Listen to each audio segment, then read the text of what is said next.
standing forward bend. For standing forward bend, you're going to need a similar leg-foot setup as you did in standing overhead extension. So from the front, we are standing with our feet hip width apart and parallel. And when your feet are parallel, you're not looking at your big toe as a measurement spot. You're looking at the middle of your second and your third toe, through the middle of your foot and through the centre of your ankle. If you look at your big toe, what will happen is your feet are going to slightly turn out to the side, which changes the alignment through the legs. So you're going to probably feel a little bit pigeon-toed when you're doing this exercise properly.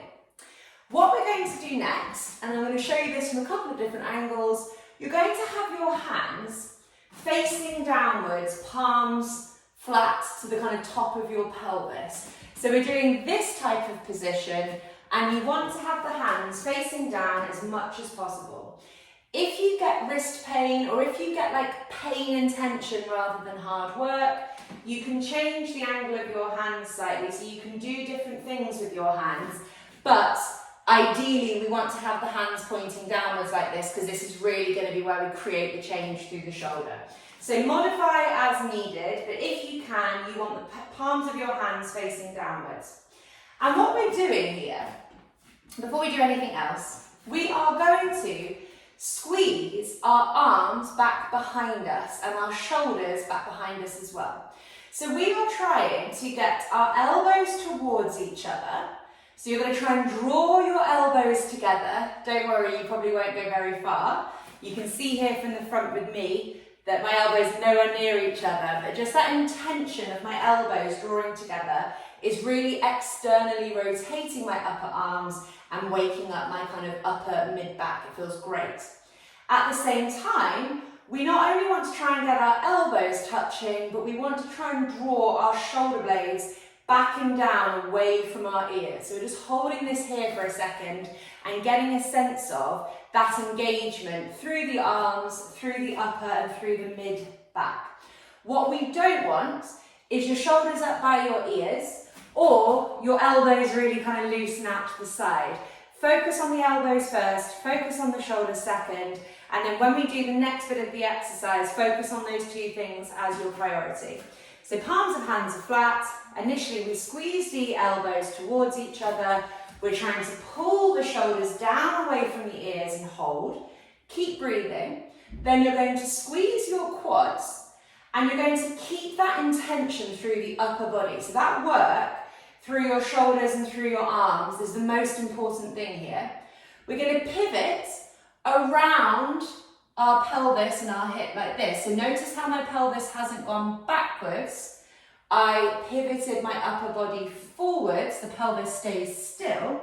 My quads stay tight, my toes stay relaxed. I'm keeping the weight in the big toe joints.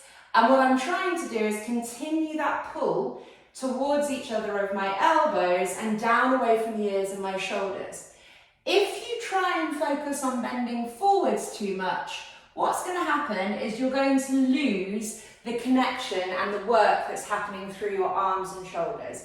So your number one priority in this exercise is not about how far forward you come, it's about how hard the arms and shoulders are working. So you might, the first few times you do this, you might just want to stay here and focus on drawing your elbows together and pulling the shoulders away from the ears and just hold. And then maybe like the third or fourth time you do this, you might want to practice with the pivoting forwards, but you're pivoting forwards only as far as that upper back and elbows and arms work, okay? You've got to keep breathing. If you're not breathing, you're compensating, and please stop if you aggravate any pain or tension.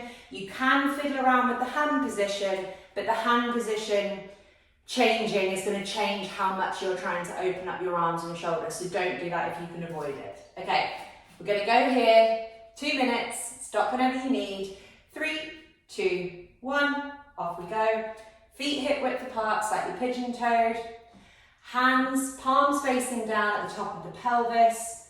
Elbows draw towards each other as much as we can to open up the front of the chest and externally rotate the upper arm. Shoulders pull back and down away from the ears without the elbows coming apart from one another. That drawing together of the elbows and the pulling down of the shoulders is the number one priority. If this is enough for you today and you just want to focus on getting that understanding of the engagement of the upper and mid back, that's fine. If you would like to go a little bit further, we squeeze the quads, we keep the pelvis still so the pelvis doesn't move backwards. This is putting us in hip flexion, pelvic extension, spinal extension. Throughout, I'm drawing my elbows together, feeling how that wakes up my kind of triceps and my shoulders, pulling the shoulders away from the ears. I'm breathing in and out of my nose for halfway through, really focused on keeping my nervous system calm, not trying quite so hard if I'm holding the breath. My toes stay relaxed, but I'm pinning into my big toe joints, trying to keep my weight in my big toe joints so that my pelvis isn't going backwards. Elbows drive together, shoulders pull down away from the ears. Keep breathing, we've got 30 seconds left. Pull them down away from the ears. Pull the elbows towards each other. Gently looking up with the head, but not forcing the neck anywhere. 15 seconds left. Oh, this is a toughie. Keep activating that upper back. Don't worry about how far forwards you're hinging. That will come as your spinal extension gets better. And that's time. That was standing forward bend for 2 minutes.